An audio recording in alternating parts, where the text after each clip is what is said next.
Hello everyone, welcome to my channel. This is Tinran Gupta. Today we'll be discuss about understanding diversity. आज हम पढ़ेंगे understanding diversity के बारे में, ठीक है। यानी डाइवर्सिटी के बारे में समझेंगे कि डाइवर्सिटी होती क्या है, ठीक है। इससे पहले वाली वीडियो में मैंने इसका इंट्रोडक्शन दिया था, एक माइंड मैप के थ्रू आपको समझाया था कि डाइवर्सिटी होती क्या है। तो वो माइंड मैप यहाँ पे है, ये देखिए। ये माइंड मैप जो है इसके थ्रू हमने डाइवर्सिटी के बारे में समझा था, ठीक है। तो उस वीडियो का मैं लिंक डिस्क्रिप्शन बॉक्स में डाल दूंगा, आप वहाँ से देख लीजिए। चलिए हम इस चैप्टर के बारे में अब पढ़ते हैं, ठीक है। इस चैप्टर में हम क्या पढ़ेंगे कि इसमें दो बच्चों की स्टोरी है, ठीक है, जिनका नाम समीर 1 और समीर 2 होता है। ये दो बच्चे हैं, ठीक है। इनमें का एक का नाम समीर 1 है और दूसरे का नाम समीर 2 है। तो चलिए पढ़ते हैं इनके बारे में, ठीक है। मेकिंग फ्रेंड्स, दोस्ती करना, दोस्त बनाना, ठीक है। डू यू थिंक, क्या आपने कभी सोचा it would be easy for you to make friends with someone who was very different from you. क्या आपने कभी ये सोचा कि इट वुड बी ईजी, क्या ये आसान होगा for you to make friends, यानी दोस्ती करना किसी से, with someone who was very different, जो आपसे बहुत अलग हो, ठीक है। तो read the following story and think about this. चलिए इस स्टोरी को पढ़ते हैं और इस स्टोरी को समझते हैं, क्या ये स्टोरी है। चलिए। I had made it I had made meant it as a joke. मैंने इसे एक मजाक की तरह लिया है। A joke made up for a small rag boy who sold newspaper at the Janpath crossing at the busy intersection. मजाक जो कि फटे पुराने कपड़े पहने उस छोटे से लड़के के लिए था, जो जनपथ की भीड़ भाड़ मतलब चौराहे पे जो होता है, ठीक है, वाले चौराहे की लाल बत्ती पर अखबार बेचता था। यानी ट्रैफिक लाइट, यानी एक ट्रैफिक होती थी, उसे बोलते हैं, ठीक है, busy intersection. Every time I cycle past he would run after me holding out the English paper and screaming out. Every time I cycle past you run after me। जब भी मैं वहाँ से साइकिल से गुजरता तो होल्डिंग आउट द न्यूज़पेपर, वो अपने हाथ में इंग्लिश न्यूज़पेपर पकड़े वो मेरे पीछे दौड़ता आ जाता।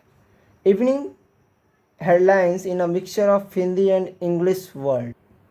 और उस दिन की हेडलाइंस को वो इंग्लिश और हिंदी दोनों शब्दों के मिक्सचर में वो बताता रहता है और चिल्लाता रहता है, मतलब चिल्लाता रहता है। This time I stop my the payment and ऑक्स फॉर द हिंदी पेपर। इस बार मैं पटरी के सहारे रुका और मैंने उससे हिंदी का अखबार मांगा। हिज माउथ फेल ओपन, उसका मुंह खुला का खुला रह गया। You mean you know Hindi, he asked. उसने पूछा, मतलब आपको हिंदी आती है? ऑफ कोर्स, बिल्कुल। I said as I paid for the paper. I said as I paid for the paper, मैंने अखबार के पैसे देते हुए कहा। वाई, क्यों? व्हाट डू यू थिंक, तुमने क्या सोचा? ही पॉज्ड, वह रुका। बट यू लुक सो अंग्रेज, ही सेड। वो कहता है कि मतलब कि आप हिंदी पढ़ भी सकते हैं, आप तो अंग्रेज की तरह दिखते हैं। You mean you even read Hindi, यानी आप हिंदी पढ़ सकते हैं लेकिन आप तो अंग्रेज के जैसे दिखते हैं। ये किसने कहा? वो न्यूज़पेपर बेचने वाले ने कहा, ठीक है। ऑफ कोर्स आई कैन, हाँ बिल्कुल पढ़ सकता हूँ। I said this time a little impatiently, इस बार मैं थोड़ा अधीर होते हुए बोला। अधीर इट्स मीन्स पेशेंस के साथ। आई कैन स्पीक, हिंदी बोल सकता हूँ, पढ़ सकता हूँ, लिख सकता हूँ। Hindi is one of the subject I study in school. Hindi यह एक सब्जेक्ट है मेरे, यानी जो जिस स्कूल में पढ़ता हूँ वह वहाँ पे एक हिंदी सब्जेक्ट है, ठीक है। इसीलिए मुझे हिंदी आती है, हिंदी लिख सकता हूँ, पढ़ सकता हूँ, ठीक। ये चलिए आगे देख। सब्जेक्ट, ही आस्क्ड, उसने पूछा सब्जेक्ट क्या होता है? How would I explain what a subject was to someone who had never been to school. उसने पूछा सब्जेक्ट क्या होता है, जो कभी स्कूल गया उसको मैं क्या समझा, यानी जो स्कूल कभी गया ही नहीं उसको मैं क्या समझाता कि सब्जेक्ट क्या होता है। ठीक है। Well it is something I began but the lights change and the honking behind me grew hundredfold and I let myself he paused along with the rest of the traffic। वहाँ कुछ होता मैंने शुरू किया ही था कि बत्ती हरी हो गई, यानी रेड लाइट से ग्रीन लाइट हो गई और मेरे पीछे गाड़ियों के हॉर्न का शोर होने लगा। मैंने भी अपने आप को ट्रैफिक के साथ आगे बढ़ा दिया। चलिए आगे देखते हैं। द नेक्स्ट डे, अगले दिन ही वॉज देयर अगेन, वह फिर से आया, smiling at me and holding out a Hindi paper. वह मुस्कुरा रहा था और मेरी तरफ हिंदी का अखबार बढ़ाते हुए उसने कहा, भैया, ही सेड, उसने कहा, आपका अखबार अब बैठे बैठे यहाँ सब्जेक्ट क्या चीज़ है। चलिए अब बता ही दीजिए सब्जेक्ट क्या चीज़ है। The English word sounded strange on his टंग। उसकी जबान पे अजीब, उसकी यानी टंग पे, उसने बोला जबान पे अजीब लग रहा था, यानी इंग्लिश शब्द जो था उसकी जुबान पे, यानी इंग्लिश में बोला the English sound was strange, मतलब स्ट्रेंज, उसको अजीब सा लगा। तो it sound like this other meaning in English to be ruled by someone else. It sounded like the other meanings in English. उसका जो दूसरा मीनिंग था to be ruled by someone else, प्रजा। इट्स मीन्स जो दूसरा अर्थ था प्रजा, उस अर्थ में वह उसका प्रयोग कर रहा है। Oh, it is just something to study, यह कुछ पढ़ाई लिखाई से संबंधित है। आई सेड, मैंने कहा, and then because the red light had come on I asked him. उसके बाद चूंकि बत्ती लाल हो गई थी सो मैंने पूछा, have you ever been to school, तुम कभी स्कूल गए हो। नेवर, कभी नहीं। ही आंसर, उसने जवाब दिया। एंड ही एडेड प्राउडली, फिर बात बढ़ाते हुए उसने गर्व से कहा, I began working when I was so high. मैं जब इतना ऊंचा था, he began working when I was so high, जब मैं इतना ऊंचा था तभी से मैंने काम करना शुरू कर दिया, यानी जब मैं समझदार हो गया तभी से मैंने काम करना शुरू कर दिया, ऐसा उसने कहा। He measured himself against my cycle seat. उसने अपने आप को मेरी गद्दी के बराबर नापा। First my mother used to come with me, but I can't do it all alone. पहले मेरी माँ मेरे साथ आती थी, लेकिन अब मैं अकेले ही कर लेता हूँ। Where is your mother now? अभी तुम्हारी माँ कहाँ है? I asked, मैंने पूछा। But then the light change, बस जैसे ही पूछा तो तुरंत रेड से ग्रीन हो गई। एंड आई वॉज ऑफ, और मैं चल पड़ा। I heard him yell from somewhere behind me.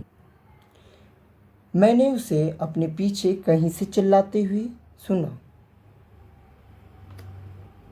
C is in Meerut with the rest was drowned out. वह मेरठ में है और उसके बाद बाकी ट्रैफिक के शोरगुल में डूब गया। माई नेम इज समीर, मेरा नाम समीर है। He said the next day and very sadly he asked. He said the next day, वह उसने अगले दिन कहा और बड़े शर्माते हुए मेरा नाम पूछा। व्हाट्स योर, और आपका। It was incredible, it was incredible, यह तो बड़े आश्चर्य की बात थी। माई बाइसिकल ओवेल्ड, मेरा साइकिल डगमगाई। My name is Sameer too, मेरा नाम भी समीर है। आई से, मैंने कहा। व्हाट, क्या? हिज आई लिट अप, उसकी आंखें एकदम से चमक उठी। यस, हाँ। आई ग्रिन्ड एट हिम, मैंने मुस्कुराते हुए कहा। It's another name for Hanuman's father, you know. तुम्हें पता है कि समीर का अर्थ क्या होता है? हवा, पवन। क्या होता है? हवा, पवन। और Hanuman father, for Hanuman fathers, और पवन पुत्र कौन है जानते हो ना? सो नाउ आर समीर एक एंड आई एम समीर दो। चलिए, उसने खुश होके कहा। Something like that, I answered, and then I held out my hand. I answered, मैंने जवाब दिया। And I held out my hand, मैंने अपने हाथ को उठाया। एंड हाथ मिलाया, मैंने क्या कहा? हाथ मिलाया। समीर दो, his hand nested in mine like a little bird, उसका छोटा सा हाथ मेरे हाथ में एक नन्ही चिड़िया की तरह समा गया। I could still feel its warmth as cycle away.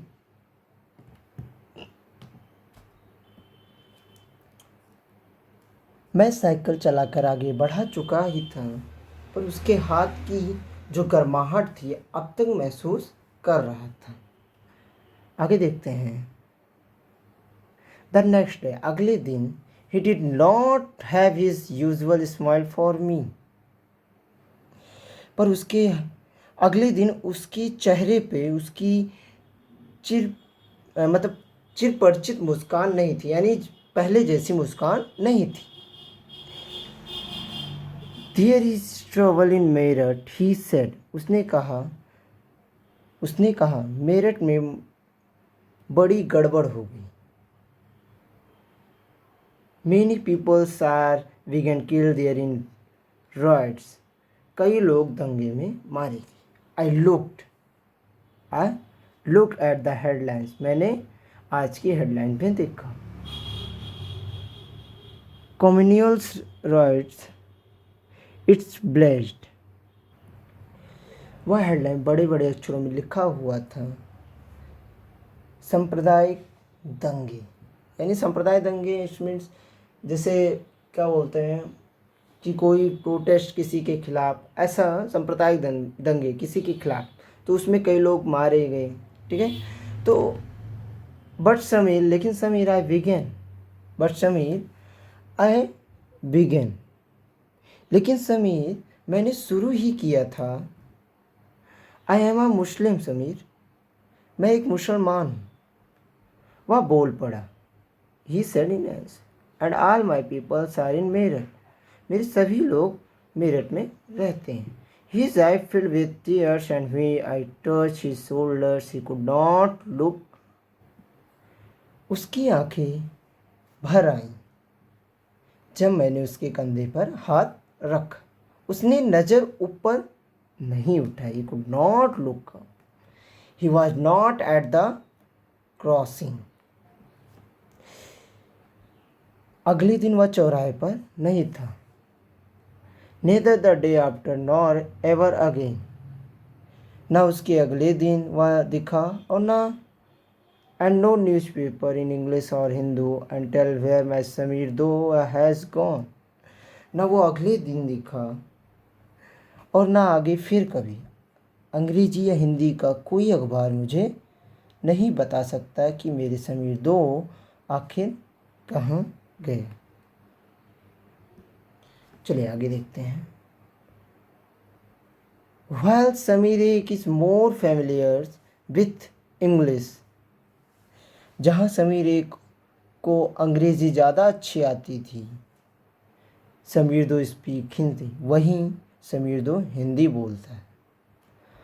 Although, हालांकि they both are more at home in different languages, they still communicated with each other. हालांकि दोनों की भाषाएं अलग हैं, फिर भी दोनों एक दूसरे से बात कर पाए. They made with effort to do so because this was what was important to them. फिर भी दोनों सॉरी क्योंकि उनके लिए बात करना महत्वपूर्ण था. ठीक है. समीर एक एंड समीर दो also come from different religious and culture background. Sameer एक और समीर दो दोनों ही अलग अलग रिलीजियस, अलग अलग धर्म के थे. ठीक है, अलग अलग बैकग्राउंड था, यानी अलग अलग कल्चर बैकग्राउंड था. वेल समीर एक इज़ ए हिंदू, जबकि समीर एक हिंदू था. एंड समीर दो इज़ ए मुस्लिम, और जो समीर दो था वो एक मुस्लिम था. Different religious and culture background such as these are an except of diversity. ये क्या बताती है? डाइवर्सिटी को बताती है. ठीक है, यानी समीर एक समीर दो ये दोनों अलग अलग जाति के थे, पर एक क्या हो गया, इनके बीच एक कनेक्शन हो गया. ठीक है, ये एक दूसरे को समझने लगे. तो ये क्या है? डाइवर्सिटी है, यूनिटी है, यूनिटी इन डाइवर्सिटी. ठीक है, चलिए आगे देखते हैं. चलिए, in additions to other diverse religious and cultures background, there are other ways in which Samir Ek and Samir Do are different from each other. For example, while Samir Ek goes to school, Samir Do to sells newspaper.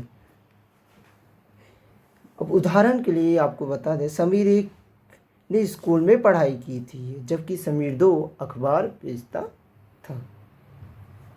ठीक है, तो यहाँ पे हमने क्या देखा, एक school में पढ़ाई करता था तो दूसरा क्या करता था? न्यूज़पेपर सेल करता था. चलिए आगे देखते हैं.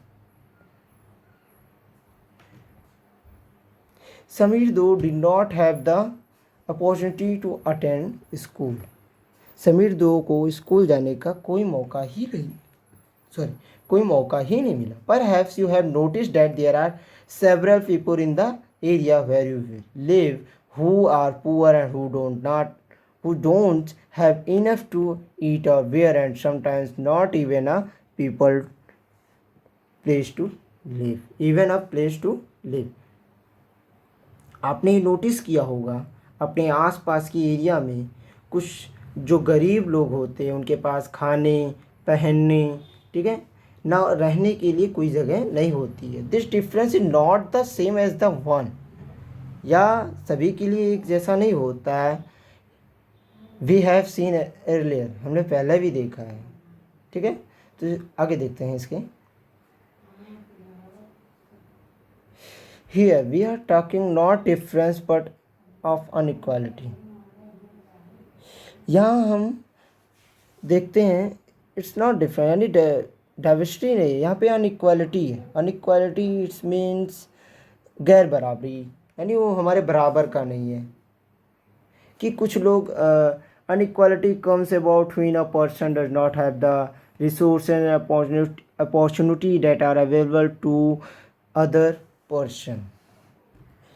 बल्कि गैर बराबरी यानी अनइक्वालिटी का मतलब होता है कि कुछ लोग के पास ना अवसर हैं और ना ही ज़मीन या पैसे जैसे संसाधन. ठीक है, जो दूसरों के पास हैं, इसलिए गरीबी और अमीरी दोनों ही एक डाइवर्सिटी का रूप नहीं है. यह लोगों के बीच मौजूद असमानता यानी अनइक्वालिटी. ठीक है, the caste system is another example of inequality. Caste system, for example Hindu, तुम हिंदू हो, तुम मुस्लिम हो, तो ये भी एक क्या अनइक्वालिटी यानी असमानता है. According to this society were divided into different groups depending upon the work that people did and they were supposed to remain those groups. Caste system में क्या है कि इसमें समाज को अलग अलग समूहों में बांट दिया गया है. मैंने अभी बताया ना, हिंदू, मुस्लिम, सिख, ईसाई, इस सिस्टम के आधार पे कि लोग किस किस तरह का काम करते हैं, लोग किस जाति में पैदा होते हैं, उसे बदल नहीं सकते। उदाहरण के लिए यानी सो if your parents porters you could only becomes porter nothing else. यानी उदाहरण के लिए ले लेते हैं, अगर आपके पिता एक क्या है, कवि हैं, तो आपका बेटा कवि नहीं है, becomes a porter, could only porter. वो भी बनाना चाहते हैं, अपने बेटे को भी पोर्ट्रेट बना चाहते हैं। This system was considered irreversible. Example के लिए ले लेते हैं, देखिए, so if your parents were porters, अगर आपके माता पिता एक बर्तन बनाते हैं, you could only becomes a potter, पैदा हो गए, यानी अगर आप कुम्हार के घर पैदा हो गए तो क्या आपकी जाति कुम्हार हो जाती है? आप बस वही बन सकती थी, ठीक है। This system was consider irreversible. कोई व्यक्ति जाति से जुड़ा अपना यानी कोई व्यक्ति जाति से जुड़ा अपना पैसा भी नहीं बदल सकता था, इसलिए उस ज्ञान के अलावा यानी and because you were not supposed to change your profession, it was not considered necessary for you to know anything more than what you need if your parents' profession। इसमें क्या है, कोई व्यक्ति जाति से जुड़ा अपना पेशा भी नहीं बदल सकता था, इसलिए उस ज्ञान के अलावा किसी अन्य ज्ञान को हासिल करना जरूरी नहीं समझा जाता। इससे गैर बराबरी यानी अनइक्वालिटी उत्पन्न होती है। You will read more about this and other inequalities in following chapter. इस चैप्टर में आगे पढ़ेंगे, चलिए देखते हैं। What does diversity add to our life? Diversity कैसे हमारे जीवन को समृद्ध करती है, आगे देखते हैं। जस्ट लाइक समीर एक एंड समीर दो, यानी समीर एक और समीर दो दोस्त बने, ठीक वैसे ही यानी become friends, you might have friends who were different from you, वैसे ही आपकी भी दोस्त होंगे जो आपसे बहुत अलग होंगे, ठीक है। You have probably eaten different kinds of food, their homes celebrated different festival with them। आप उनके साथ अलग कई प्रकार के भोजन करते होंगे, उनके अलग अलग घर होंगे, वो अलग अलग त्यौहार मनाते होंगे। Tried out the clothes they wear and learn some of their languages as well. वो अलग अलग तरीके के कपड़े पहनते होंगे और अलग अलग भाषाएं बोलते होंगे, जैसा कि, ठीक है, सीखी होगी, ठीक है, यानी उन्होंने जैसा सीखा होगा वैसे ही, ठीक है। आगे देखते हैं। You probably like reading and hearing stories, adventure about different animals, peoples and even ghosts। आपको शायद तरह तरह के जानवरों, रानियों, साहसिक घटनाओं या भूतों की कहानियाँ पसंद होंगी। Perhaps you even enjoy making up stories yourself। संभव है कि आपको खुद ये स्टोरी में आपको मज़ेदार बनाती है। Many young people feel happy when they read a good story because it gives them lots of ideas to make up more story। एक अच्छी कहानी पढ़ने से हमेशा खुशी मिलती है, उसको पढ़कर और ज़्यादा कहानियाँ बनाने के लिए नए नए विचार मिलते हैं। People who write story get their ideas from all sort of different places, from books and real life and from their imagination। उसको पढ़कर और ज़्यादा कहानियाँ बनाने के लिए नए नए विचार मिलते हैं जो लोग कहानियाँ लिखते हैं, ठीक है। और वे some may have lived in forests close to animals, chooses to write of their fights and friendships, ठीक है। जो लोग कहानियाँ लिखते हैं वे विभिन्न स्रोतों, किताबों, वास्तविक जीवन और कल्पना से प्रेरणा लेते हैं, ठीक है। कुछ लोग जंगल में जानवरों के नज़दीक रहे और उन्होंने जानवरों की दोस्ती व लड़ाइयों के बारे में कहानियाँ लिखी।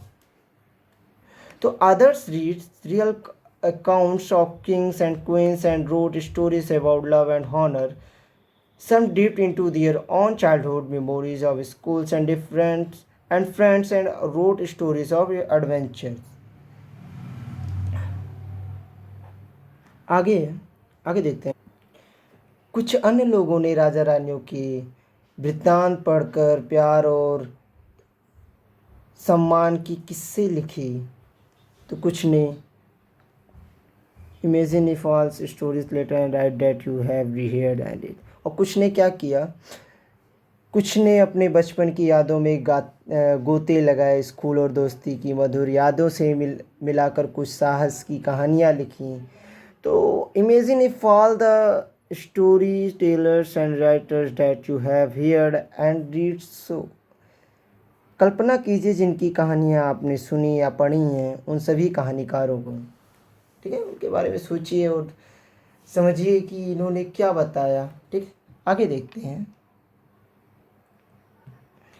आगे है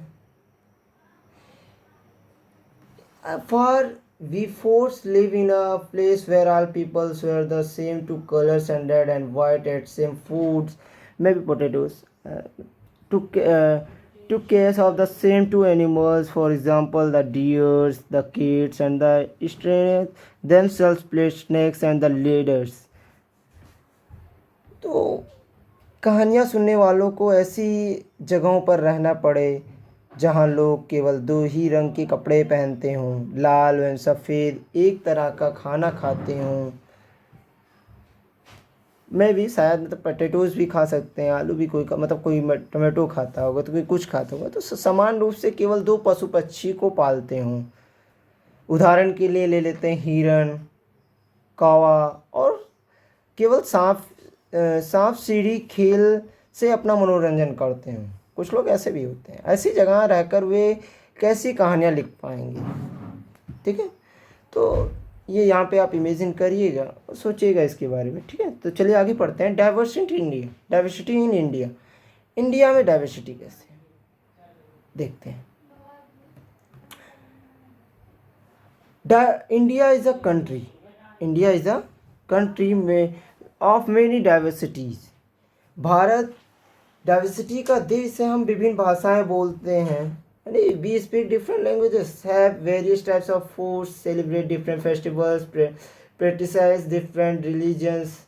हम यहाँ पे कई भाषाएं बोलते हैं, विभिन्न प्रकार का खाना खाते हैं, अलग अलग त्यौहार मनाते हैं और भिन्न धर्मों का पालन करते हैं।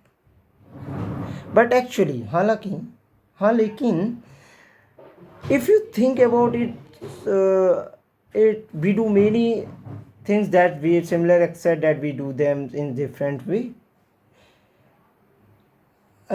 लेकिन गहराई से सोचे तो वास्तव में एक ही तरह के लोग हैं यहाँ पे कि चीज़ें करते हों, केवल हमारे करने के तरीके अलग हों। यानी क्या जैसे हम लोग क्या करते हैं, हम चम्मच से अगर फूड ईट करते हैं तो कुछ लोग क्या करते हैं, अपने हैंड से ईट करते हैं। ठीक है, तो ये क्या आपने इसको इमेजिन किया? नहीं ना। तो चलिए आगे देखते हैं इसके बारे में और अच्छे से पढ़ते हैं। How do we explain diversity. हम डाइवर्सिटी को और कैसे समझें, जरा और अच्छे से समझते हैं इसको। A little more than 200 years ago, long before the train, aeroplane, bus, car becomes a part of our lives, people travel from one part of the world to another in ship, on horse, on camels or on foot। A little more than 200, करीब 200 वर्ष पहले rail यानी train, हवाई जहाज़, बस, car हमारे जीवन का हिस्सा नहीं थे। तब भी लोग संसार के एक भाग से दूसरे भाग की यात्रा करते थे, यानी एक जगह से दूसरी जगह जाते थे। वे पानी के जहाज़ में जाते थे, घोड़े या ऊँट पर बैठकर जाते थे या फिर पैदल जाते थे। ठीक है, आगे देखते हैं। इसको आप देखिएगा, फिल करिएगा। आगे देखते हैं। Often they went in search of new lands और new places to settle in or for people to trade with. ठीक है, अक्सर ये यात्राएं खेती और बसने के लिए नई ज़मीन की तलाश में ये लोग करते थे। ठीक है, आगे है। And because it took long travel, once they got a place, people stay there often a long time. कुछ लोग यात्रा करके थक जाते थे, तो इसलिए लोग नई जगह पर अक्सर काफ़ी लंबे समय तक ठहर जाते थे। ठीक है।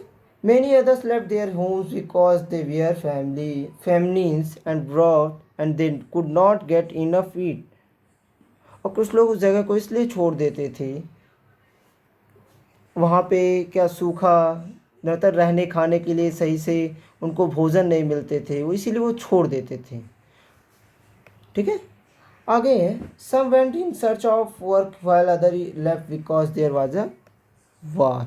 और कुछ लोग इसलिए छोड़ देते थे क्योंकि वहाँ पे क्या, देयर वाज अ वार, वहाँ पे वार होता था। ठीक है।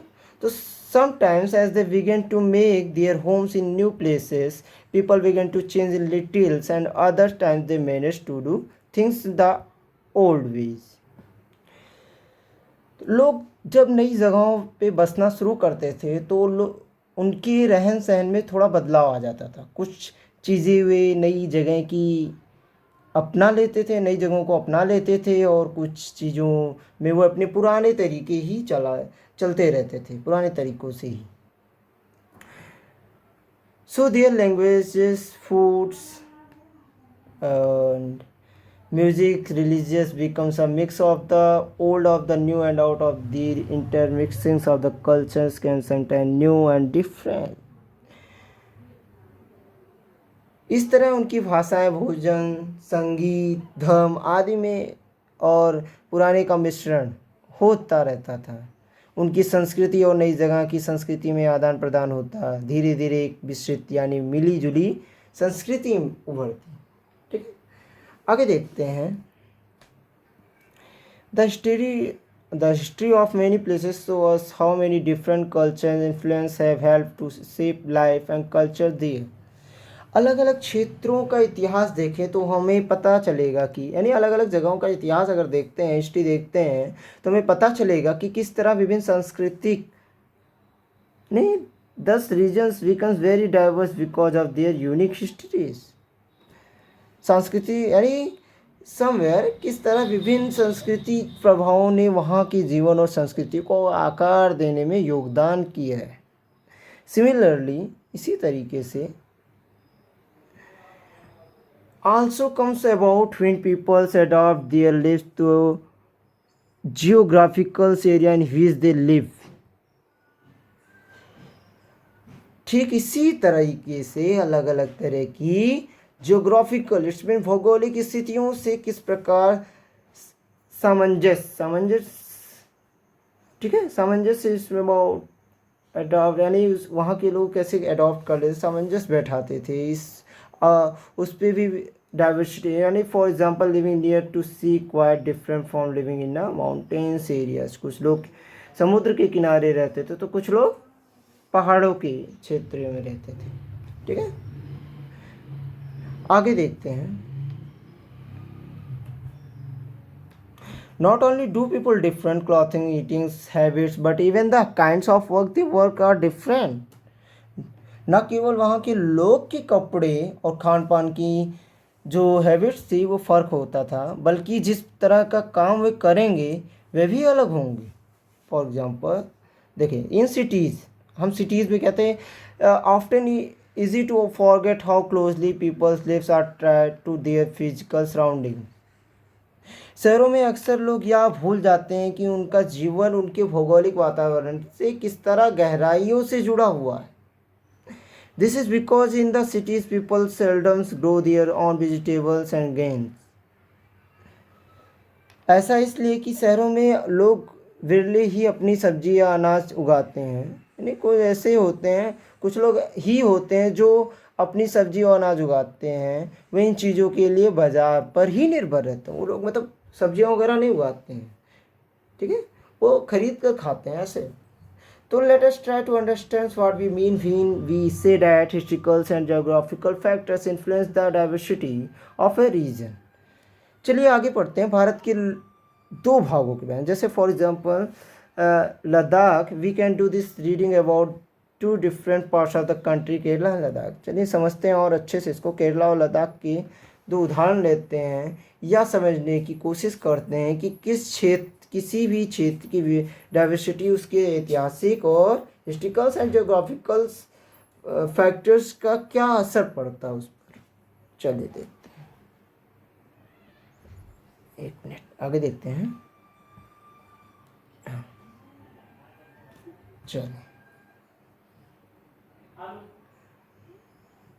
चलिए लद्दाख के बारे में देखते हैं। यहाँ पे Ladakh is a desert in mountains in the east Jammu Kashmir.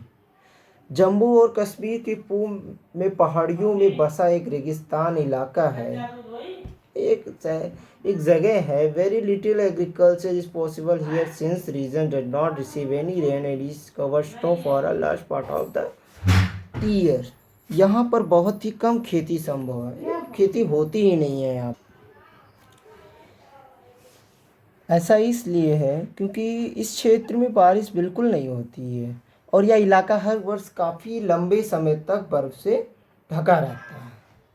There are very few trees that can grow in the regions for drinking water. People depend on the melting snow during the summer month. यहाँ के लोग इस तरह के क्षेत्र में बहुत ही कम पेड़ उगते हैं। पीने के पानी के लिए लोग गर्मी के महीनों में पिघलने वाली बर्फ पर निर्भर रहते हैं, यानी वहाँ पे वाटर बहुत कम होता है। तो आगे देखते हैं। Peoples here keep as sheep and goats. The goats in the regions is special because they produce pashmina wools. यहाँ के लोग एक खास किस्म की बकरी पालते हैं जिससे पश्मीना ऊन मिलता है। यह ऊन कीमती होता है। This is wool priced at the pashmina shawls cost a lot of money. यह बहुत कीमती होता है और लद्दाख के लोग बड़ी सावधानी से इस ऊन को इकट्ठा करके कश्मीर के व्यापारियों को बेच देते हैं। The people in Ladakh carefully collect the wool of the goats and sell this is the traders from the Kashmir. Pashmina shawls are chiefly woven in Kashmir. मुख्यतः कश्मीर में ही पश्मीना शालें बुनी जाती हैं। आगे देखते हैं। The people eat meat and milk product like cheese and butter. Each family own some goats cows and dogs या cows. Began or result did not mean that Ladakh did not attract its traders. The peoples यहाँ के लोग दूध से बने पदार्थ जैसे मक्खन, चीज, मतलब खास तरह का छेना, वह मांस खाते हैं। हर एक परिवार के पास कुछ गाय, बकरी, याक होते हैं। रेगिस्तान होने का यह मतलब नहीं कि व्यापारी यहाँ आने के लिए आकर्षित नहीं होते। यानी यहाँ पे अगर आगे रेगिस्तान है तो इसका मतलब ये नहीं कि यहाँ पे लोग आते नहीं हैं। यहाँ पे कई लोग आते हैं घूमने के लिए। It's a amazing place. यहाँ पे आप सभी भी कभी ट्राई करिएगा जाने के लिए, बहुत अच्छी जगह है। It was consider a good trade route as it had many passes through which caravans travels to what is today called Tibet. Ladakh तो व्यापार के लिए एक अच्छा रास्ता माना गया है क्योंकि यहाँ कई घाटियाँ हैं जिनमें गुजर कर मध्य एशिया, यानी this caravans carried textiles and spices and raw silks and carpets। यानी यहाँ देखिए जिसे आज तिब्बत कहते हैं, यानी यहाँ की घाटियाँ जिनसे गुजर कर मध्य एशिया के काफिले उस इलाके में पहुँचते थे जिसे आज तिब्बत कहते हैं। ये काफिले अपने साथ मसाले, कच्चा रेशम, दरिया आदि लेकर चलते थे। आगे देखते हैं। Buddhism reached Tibet via Ladakh. Ladakh is also called the Little Tibet. Buddhism से लद्दाख के रास्ते ही बौद्ध धर्म तिब्बत पहुंचा। लद्दाख को हम छोटा तिब्बत भी कहते हैं। Islam was introduced in the regions more than 400 years ago and there is a significant Muslim population here. यहाँ पर लोगों का इस्लाम धर्म से परिचय हुआ। करीबन अच्छी खासी संख्या में मुसलमान रहते भी हैं यहाँ पे, ठीक है। 400 ईयर यहाँ पे मुसलमान है, इसने इस्लाम धर्म का यहाँ पे इनको 400 साल पहले इनको पता चला, और अच्छी खासी संख्या में लद्दाख में इस्लाम धर्म के लोग रहते हैं। Ladakh has a very rich oral traditions of song poems. Ladakh में गानों और कविताओं का बहुत ही समृद्ध मौखिक संग्रह है। Local versions of Tibetan national speak the Kesar saga are perform and sung by the बौद्ध मुस्लिम एंड बुद्धिस्ट। तिब्बत का ग्रंथ केसर सागा लद्दाख में काफ़ी प्रचलित है। उसके स्थानीय रूप से मुसलमान और बौद्ध दोनों ही लोग गाते हैं और उस पर नाटक खेलते हैं। ये तो हो गई लद्दाख की बात, समझ में आया? ये आई होप आप सभी को समझ में आ गया होगा ये लद्दाख का। अब आगे चलते हैं केरला का। इसके बाद एक लास्ट टॉपिक बचा है यूनिटी इन डाइवर्सिटी। चलिए अब केरला की बात कर लेते हैं। Kerala is a state in the south west corner of India. Bharat के दक्षिणी पश्चिमी कोने में बसा हुआ राज्य है। यानी केरला भारत के दक्षिणी पश्चिमी कोने में बसा हुआ एक राज्य है। It is surrounded by the sea on side and hills on the others. यह एक तरफ समुद्र से घिरा हुआ और दूसरी तरफ पहाड़ियों से। इन पहाड़ियों पर विविध प्रकार के मसाले, a number of spices like peppers, cloves and the cardamom are grown on the hills। यहाँ पे देखिए, यहाँ पे विशेष प्रकार के मसाले जिसको बोलते हैं, जैसे लाइक काली मिर्च, लौंग, इलायची आदि उगाए जाते हैं। ठीक है। It is specific date and made this regions an attractive place for the traders, Jewish and Arab traders were the tourists to come here। इन मसालों के कारण यह क्षेत्र बहुत व्यापारियों के लिए बहुत ही आकर्षक बना है। सबसे पहले अरबी और यहूदी व्यापारी केरल आए। ठीक है। The apostle Saint Thomas is believed to have come here nearly 2000 years ago and he credited with bringing। ऐसा माना जाता है कि ईसा मसीह के धर्मदूत संत थॉमस लगभग 2000 साल पहले यहाँ आए। Many Arab traders also came and settled down here। और कई यहूदी लोग यानी अरबी लोग यहाँ पे आए और सेटल हो गए। IBM Bauta, who travels here a little less than 700 years ago, wrote a travelers in which he described the lives of Muslims and said that they were a highly respected community। Bharat में ईसाई धर्म लाने का श्रेय उन्हीं को जाता है। अरब से कई व्यापारी यहाँ आकर बस गए। इब्न बतूता ने जो करीब 700 साल पहले यहाँ आए, अपने यात्रा के दौरान मुसलमानों के जीवन का इन्होंने क्या विवरण देते हुए लिखा कि मुसलमान समुदाय की यहाँ बड़ी इज्जत थी। यानी respected community. The Portuguese discovered the sea route India from Europe when Vasco da Gama landed with his ship here। यहाँ पे वास्को डिगामा अपनी जहाज से यहाँ पहुँचे तो पुर्तगालियों यूरोप से भारत तक का समुद्री रास्ता जाना। यानी जब वास्को डिगामा भारत आए, ठीक है, अरे बोलते हैं ना भारत की खोज किसने की, तो हम बताते हैं ना वास्को डिगामा ने की। उन्होंने शिप के यानी समुद्री मार्ग के थ्रू भारत की खोज की। उन्होंने वही ऐसे पहले थे जो भारत में आए थे। ठीक है, कोई विदेशी था। चलिए, because of all these various historical influence people in Kerala practice different religion such as Judaism, Islam, Christianity, Hinduism and Buddhism. आगे देखते हैं। इन सभी ऐतिहासिक प्रभावों के कारण केरल के लोग विभिन्न धर्मों का पालन करते हैं, जिनमें यहूदी, इस्लाम, ईसाई, हिंदू, बौद्ध धर्म सभी शामिल हैं। आगे देखते हैं, the fishing nets use here look exactly like Chinese fishing nets are called चीना वाला। चीन के व्यापारी भी केरल आए यहाँ पर मछली पकड़ने के लिए।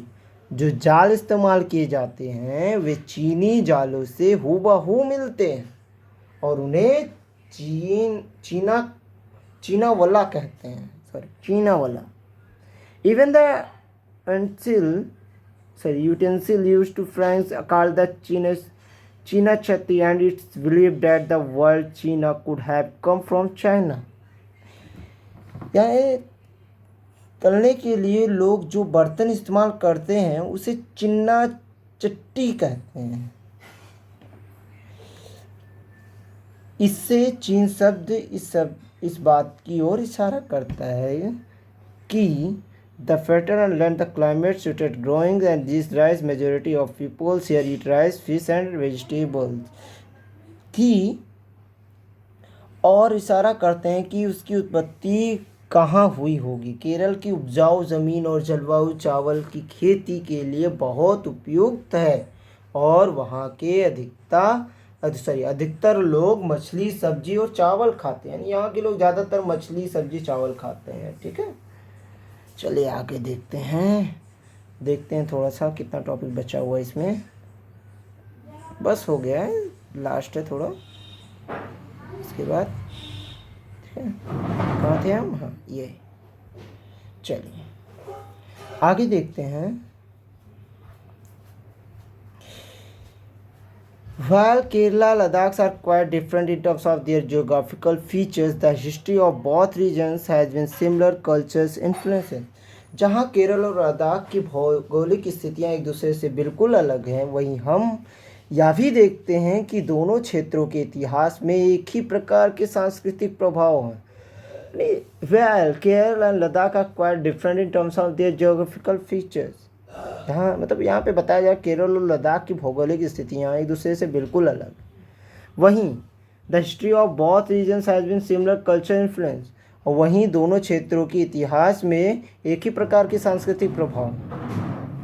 ठीक है, both regions were influenced by Chinese and Arab traders. हम यहाँ देखते हैं कि दोनों ही क्षेत्रों को चीन और अरब के आने वाले व्यापारियों ने प्रभावित किया है, दोनों क्षेत्रों को, यानी कि लद्दाख को भी और केरल को भी। ठीक है, तो it was the geography of Kerala which allow for the cultivation of spices and the special geographical location Ladakh its old at due traders this region. जहाँ केरल की भौगोलिक स्थिति ने मसालों की खेती की, वहीं लद्दाख के जो जियोग्राफिकल लोकेशन है, यानी geographical of Ladakh it's all the Drew, उन्होंने हमें किसकी बताएं, उनके व्यापारियों को अपनी ओर खींची। यहाँ पे मसालों ने व्यापारियों को अपनी ओर खींचा और लद्दाख के लोगों ने किसे, ऊन के व्यापारियों की अपनी ओर खींची। तो दस हिस्ट्री और geography are often tied the cultural life of region. तो विविध संस्कृतियों का प्रभाव तो इस तरह पता चलता है कि किसी भी क्षेत्र के सांस्कृतिक जीवन का उसके इतिहास और भूगोल से प्रायः गहरा रिश्ता होता है। इससे हमें यह पता चलता है क्या, कि उनके कल्चर्स और उनकी हिस्ट्रीज दोनों ही क्या लगभग सिमिलर होते हैं, एक बाउंडेशन होता है। The influence of diverse cultures is not merely thinkings of the past, यानी जो विविध संस्कृतियों का प्रभाव केवल बीते हुए कल की बात नहीं है, बल्कि our presents this are also about moving from places to places place for works, and with each moves for the culture traditions and the way of slowly becomes part of new place we are in. हमारे जो present यानी जो present life के according हम ये देखते हैं, एक जगह से दूसरी जगह जाना है तो हर एकदम एक साथ, और हमारी संस्कृति, रीति रिवाज और जीने का तरीका धीरे धीरे उस नए क्षेत्र का हिस्सा बन जाता है। यानी जहाँ हम जाते हैं हम उसी, यानी बोलते हैं ना, जैसा देश वैसा भेष।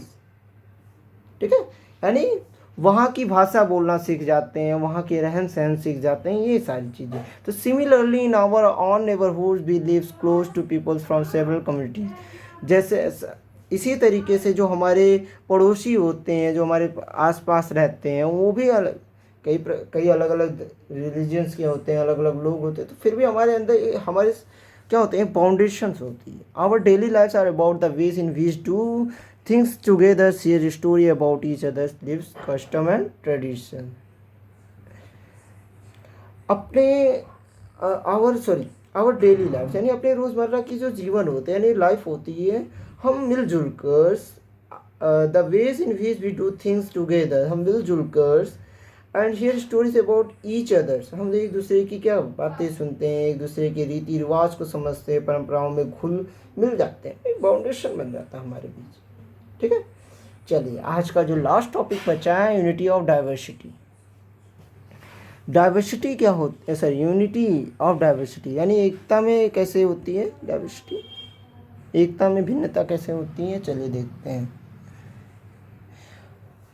India diversity has always been recognized as the source its strength. Bharat की विविधता या अनेकता को उसकी ताकत का स्रोत माना गया है। जब when the British ruled India, women and men from different culture, religion background came together to oppose them. जब अंग्रेज का भारत पर राज था, तो विभिन्न धर्म, भाषा और क्षेत्र की महिलाएं और पुरुषों ने अंग्रेजों के क्या किया, अंग्रेजों के खिलाफ मिलकर लड़ाई लड़ी थी। आगे देखते हैं। तो India's freedom movement, thousands of people different background in it. तो हमने वहाँ क्या देखा, भारत के जो स्वतंत्रता संग्रामी थे में अलग अलग परिवेश थे, यानी अलग अलग लोग शामिल थे, अलग अलग धर्म के लोग थे। ठीक है, उनकी भाषा अलग थी, बट वो सब क्या चाहते थे, इंडिपेंडेंस चाहते थे, आज़ादी चाहते थे। तो दे वर्क टुगेदर, उन्होंने एक साथ काम किया। To decide joint action, they went to jail together, वो एक साथ जेल गए। And they found different way to oppose the British, और उन्होंने एक तरीका ढूंढा ब्रिटिश को भारत से बाहर भगाने, यानी उनके विरुद्ध विरोध किया, यानी उनको यहाँ से भगाने के लिए। आगे देखते हैं। Interestingly, the British thought they could divide India's because they were so different and they continue to rule them. अंग्रेजों ने सोचा था कि वे भारत के लोगों में फूट डाल सकते हैं, लेकिन कहाँ ये हो सकता है। उनमें काफ़ी डाइवर्सिटी है, पर इस तरह उनका राज चलता रहेगा। यानी ब्रिटिश लोगों ने सोचा कि अगर इनके बीच में अगर हम फूट डाल दें, यानी चुंगली कर दें, बोलते हैं ना चुंगली कर देना, यानी उनके बीच में ऐसा उनके प्रति एक ऐसा भाव डाल दें, उनकी घृणा टाइप में, जिससे ये दोनों क्या अलग हो जाए। But the people saw how they could be different and ended the battles against the British. पर ऐसा हुआ नहीं, ठीक है, ऐसा हुआ नहीं, मगर लोगों ने दिखा ही दिया कि वे एक दूसरे के से चाहे कितने भी भिन्न हों, कितने भी अलग हों, बट अंग्रेज़ों के खिलाफ लड़ी जाने वाली लड़ाई में सब एक साथ थे। ठीक है, तो don't forget the days of blood, दिन खून के हमारे, द डोंट फॉरगेट, यानी उस दिन को मत भूलिएगा। ओ फ्रेंड, नहीं एक पोएम सा है, इसको आप ट्राई करिएगा। चलिए हम भी पढ़ते हैं। Don't forget the days of blood, O friend, in this midst of your happiness, remember to shed a tears for us. The hunter has torn away every single flower to plant flower in the desert garden, dear friend. Having fallen to bullets, we slept in Jallianwala Bagh to light a lamp on his lonely grave of friend. The blood of Hindus and Muslims flow together today to shock your probes in this year. This rivers of blood, dear friend. Some rot in jails while others in line their graves to shed a few tears for them, oh friend. चलिए इसको अब हिंदी में समझ लेते हैं। तो यहाँ पे don't forget the days of blood, यानी don't forget the days of blood O friend, खून के दिन यानी हमारे खून के दिन प्यारे ना भूल जाना। The midst of your happiness remember to shed a tears for us, खुशियों में अपनी हम पर आंसू बहा के ही जाना। सयाद ने हमारे चुन चुन के फूल तोड़े, वीरान इस चमन में कहीं कोई गुल खिला के जाना, दिन खून के हमारे भूल न जाना। अरे गोली खा के सोए जलिया बाग में हम सब, सुनी पड़ी कब्र पर दिया जला के जाना, दिन खून के हमारे प्यारे भूल न जाना। हिंदुओं मुस्लिमों की होती है आज ही होली, बहते हैं एक रंग में दमन भीगो के जाना। सॉरी, यहाँ पे थोड़ा लाइरिक बन नहीं रहा मेरा, बट कुछ लोग जेल में पड़े हैं, कुछ कब्र में गड़े हैं, तो 2 बूंद आंसू उन पर प्यारे बहा के जाना, दिन खून के प्यारे भूल न जाना। ठीक है, इसको आप पढ़िएगा। थोड़ा लायरिक मेरा बन नहीं रहा, किसी अगले वीडियो में इसको मैं थोड़ा लायरिक अच्छे से बताऊंगा। ठीक है, आगे देखते हैं। इन दिस सॉन्ग एक पोएम था। In this song, sung after the Jallianwala Bagh massacre in the Amritsar, in which British generals opened fire on a large group of unarmed peaceful people, killing many and wounding even more. ये जो song है अमृतसर में, यानी ये गीत अमृतसर में हुए जलियांवाला बाग हत्याकांड के बाद गाया जाता था। इस हत्याकांड में एक ब्रिटिश जनरल ने क्या किया था, शांति प्रिय निहत्थे लोगों पर क्या कर दिया था, उन्होंने गोलियां चला दी थी, जो बाग में इकट्ठे होकर, यानी men and women, Hindu, Sikhs and Muslim, rich, poor and gathers protest against the British. This was song was the compose song was the honour of the memory to brave people. यानी जो लोग इकट्ठा हुए थे क्या करने के लिए, महिला पुरुष, हिंदू मुसलमान, सिख ईसाई, कई धर्म के लोग जब इकट्ठा हुए थे, तो जो अंग्रेज़ों की जो नीति थी, ठीक है, उनका विरोध करने के लिए वो इकट्ठा हुए थे। उसमें से बहुत लोगों की जानें गईं और उसमें भी ज़्यादा घायल हुए। या गीत उन्हीं शहीदों की याद में गाया गया था। यानी ये जो ऊपर हमने ये पढ़ा है, ये उन्हीं की याद में गाया गया था। ठीक है, आगे देखते हैं। Songs and symbols that emerged during the freedom struggle serve as the constant reminder our country its tradition, respect and diversity. यानी स्वतंत्रता संग्राम के दौरान उभरे गीत और चिन्ह विविधता के प्रति हमारा विश्वास बनाए रखते हैं। यानी ये जो सॉन्ग है, यानी ये लोग क्या, स्वतंत्रता के संग्राम के दौरान जो उभरे गीत थे, ये लोग हमारे को क्या, हमको प्रेरणा देते हैं। क्या do you no story of Indians flags, क्या स्वतंत्रता संग्राम के दौरान ही भारत के झंडे की परिकल्पना की गई थी? क्या आप जानते हैं? It was, do you know? No. चलिए, it was used as a symbol of protest against the British by people everywhere. यानी इस झंडे को सारे भारत में लोगों ने अंग्रेजों के खिलाफ इस्तेमाल किया था।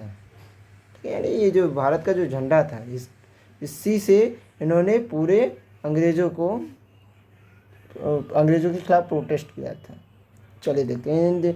In his book the discovery of India, Jawaharlal Nehru say that Indian unity is not something impose from the outside but rather.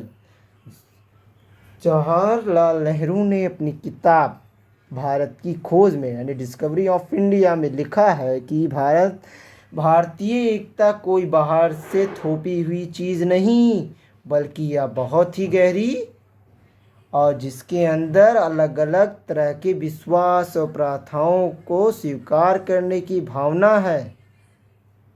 यानी it was something different within its fold the waders and tolerance of the beliefs and custom was the practiced and everybody acknowledged and even encouraged.